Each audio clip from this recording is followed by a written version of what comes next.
Would it surprise you that, according to the University of Portsmouth, dogs show us more facial expressions than we show them? It means our pups are super in tune with their feelings, but the downside is it's extremely easy to hurt them. For this video, we've selected 9 biggest things that, on a very daily basis, upset your dog the most. Before we begin, be sure to subscribe to our channel and join our doggy-loving community. When you give your dog the come command, they're tuning into way more than just that word. Yep, they're all about the vibe you're giving off and what's in it for them. So, if come usually leads to awesome stuff like snacks, they'll be zooming over to you in no time. But if it's also code for "you're in trouble" or "bath time, buddy," they'll catch on quick and might not be that eager to dash over. So our first tip is to use the word come only when something good is on the way. That way, your furry friend will dash to your side whenever you call out. And if you have something less enjoyable on the agenda, it's better if you approach them instead. On the other hand, showering your furry friend with words might just be adding to their confusion. Dogs can understand a library of over 200 words and gestures. But, and it's a big but, their brains process this info kind of like a toddler's would. Researchers in Naples found out that dogs are much sharper when it comes to reading our physical cues. That means while they get the gist of what we're saying, it's the hand waving and body moves that really speak volumes to them. So what's the secret to better chats with your dog? Mixing it up. Dogs who get the combo of voice and visual cues tend to catch on faster and clearer. The trick is to keep it consistent, same word, same gesture. That way, you're not making your pooch decode mixed signals. Now here's a nugget that might surprise you. Turns out dogs really care about fairness. So, what if one day they're allowed to munch on cookies from the table, and the next day they're told it's off limits?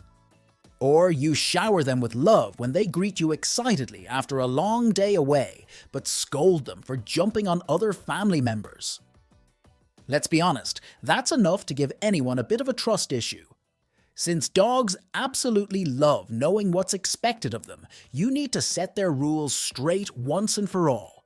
If you were fine with them chilling on the couch yesterday, but today, out of nowhere, it's a no-go zone, that's not just upsetting, it can actually make them anxious. So here's a pro tip to help them out. Have a special blanket that's their VIP pass-to-bed snuggles, so they know when it's chill time and when it's not. Another thing that's tripping their wires is when we use anger to teach them to behave. Dogs are pretty sharp when it comes to picking up on our emotions. They notice everything, from the way we move and speak to the subtle changes in our scent when we're upset. An eye-opening study showed that dogs who were trained with harsh methods like intense shouting were stressed out of proportion because guess what? Their hearing is 4 times better than ours. And the thing is, they might not be learning what we hope they would. Dogs live in the moment, so when we're angry about something they did 5 minutes ago, they're just mightily confused. And probably quite upset too, since dogs actually see us as members of their family. So when they're isolated or pushed away, it's not just an inconvenience, it goes against their nature. It's like being told you can't hang out with your friends or family anymore. And here's the kicker, some dogs, when they feel ignored, might start acting out. We're talking excessive barking, chewing on your favorite shoes, maybe even a toilet paper apocalypse in your living room. It's not that they want to be naughty, they're just trying to get back into the pack. Studies have shown that simply being near their owner can make a dog's heart rate go down. So next time your furry buddy wants to snuggle up while you're busy, it's their way of finding peace and security in the crazy world they navigate with us.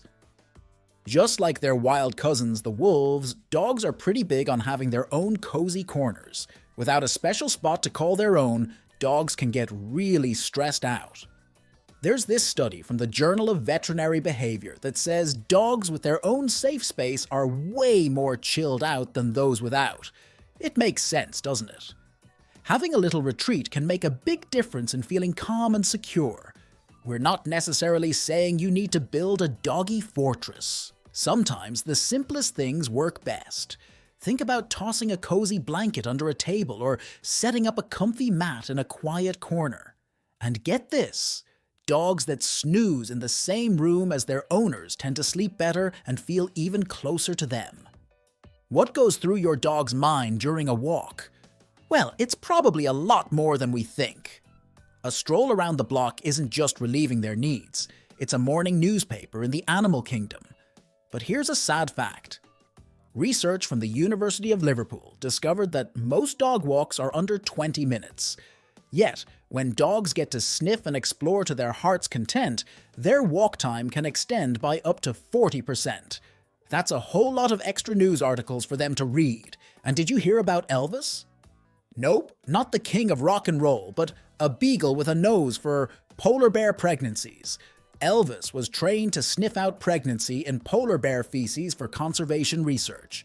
This just goes to show the incredible sniffing powers dogs have. So next time you're out for a walk, remember, it's a journey through a world of smells. Allowing sniff breaks is a small step for us, but a giant leap for your doggo's mental well-being. Just like people, dogs can face the challenges of aging. Our canine pals don't just lose their zest for life. They face a decline in their cognitive abilities as they get older. Researchers at the University of Bristol discovered that the only way to battle this is giving their brain a daily boost. Scratching their head over a puzzle can tire them out just like a long run. Try mixing things up with puzzle feeders, scent games, and even mini obstacle courses in your backyard. And ever thought of turning mealtime into a brain game? Food dispensing toys aren't just fun. They make your dog work for their dinner, giving their brain a good workout. And does your dog seem to drool over whatever you're eating, no matter what it is? Turns out dogs have way fewer taste buds than humans, about 1/6 of ours actually. So it's not so much the taste they're after, but the smell and the joy of eating something. That's why they're not too picky and might happily chow down on things we wouldn't even consider food. But a lot of the stuff we eat, like onions, garlic, and especially chocolate, is a big no-no for dogs. And it's not just the obviously harmful stuff. Even foods that seem harmless can cause problems because of their high fat, salt, and spice content. Studies have shown that too much salt and fat in a dog's diet can lead to some pretty serious health issues like pancreatitis. Always keep some dog-friendly treats handy. This way, when you're tempted to share your meal, you can give them something safe instead. They won't feel left out, and you can eat your meal in peace. Win-win, right? You've set up cozy spots, comfy beds, and countless nooks for your dog to rest. Yet they choose your bed to snuggle in. Why do they do this? And what does the exact spot they pick on your bed? Near your head, by your feet, or right on your chest? Reveal about your bond with your doggo. Check out this video where we answer all of these questions, and be sure to subscribe to our channel and join our doggy-loving community.